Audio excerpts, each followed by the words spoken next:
Le son des grenades assourdissantes a résonné toute la nuit. Sur l'esplanade des mosquées, un des hauts lieux de l'islam, au pied d'Al-Aqsa, des heurts entre Palestiniens et forces israéliennes. Les plus importants des dernières années à Jérusalem-Est, la partie palestinienne de la ville, occupée depuis 1967 et annexée par Israël. Le plan, c'est d'occuper tout Jérusalem et d'en faire une ville ethnique, uniquement juive, sans aucun arabe. Aux projectiles lancés par les manifestants, la police répond par des tirs de balles en caoutchouc.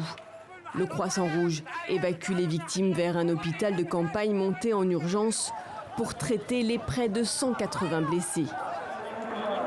Au milieu du chaos, des hommes continuent à prier en ce dernier vendredi du mois de Ramadan. Plus tôt dans la journée, des dizaines de milliers de Palestiniens s'étaient réunis sur l'esplanade, manifestant leur soutien à des familles menacées d'expulsion par la justice israélienne au profit de colons juifs dans un quartier voisin.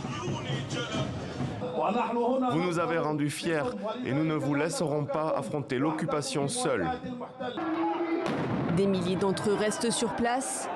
La situation dégénère. La dispersion est violente. Ils prennent des maisons illégalement, puis ils disent qu'elles leur appartiennent.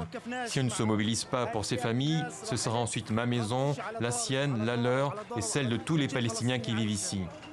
Les États-Unis affichent leur inquiétude. L'ONU met en garde contre de possibles crimes de guerre.